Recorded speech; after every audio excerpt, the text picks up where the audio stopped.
This is David Spiegel for MPHawks.com, here with head men's soccer coach Gene Ventriglia. Gene, last time we spoke, you said you just want this team to make it into the tournament and you'll be dangerous from there.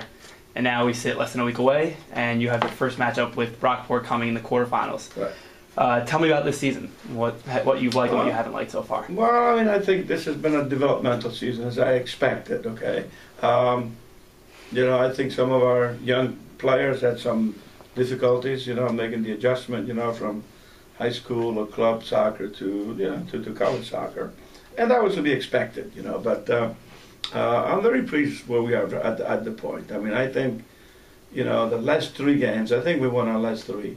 The last three games have been really indicative of really what we can do. Okay, so I think we're poised to do hopefully something good. And yeah, as you said, you won the last three. You've actually won 5 of the last 6 games coming into this week. You recently moved Harrison Lane up from the back line back to a forward, and it's made a huge difference. What led you to this decision, and how has it changed your team? Well, I mean, I think it all started, believe it or not, it was the Brockport game, okay? And we just were, as a team, offensively, that weekend was just a disaster. We were very anemic, we didn't get anything done. We didn't get any offensive movement. And so we had to do something. And I just felt that he has the, he's gritty, he's got good technique, he loves to go forward. I thought he could score some goals. And he has.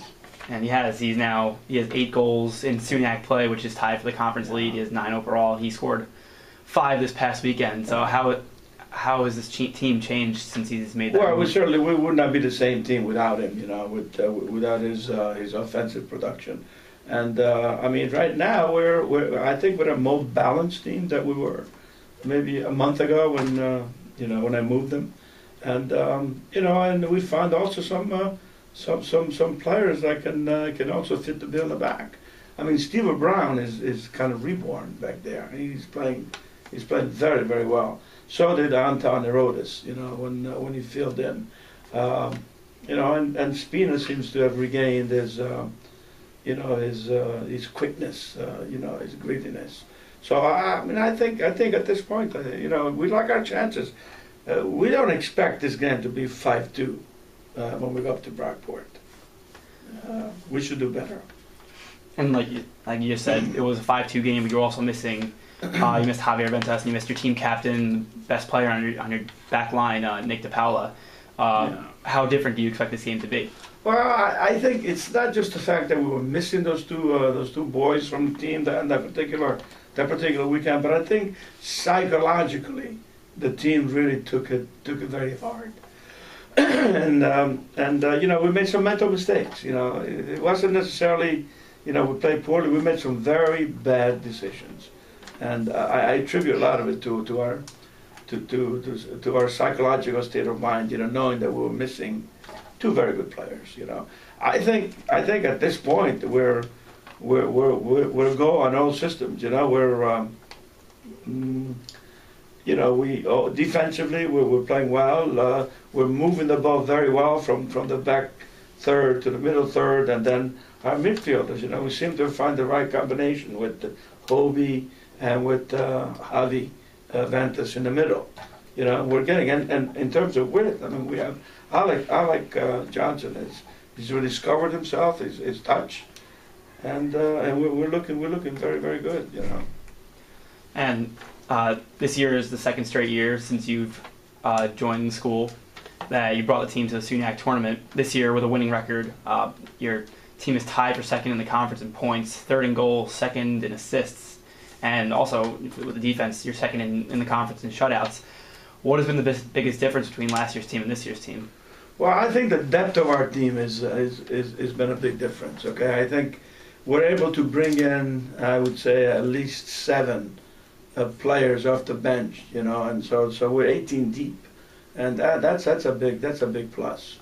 And I think we at this point we're not as tired or as beat up as we were last year, and all teams are at this time of the year.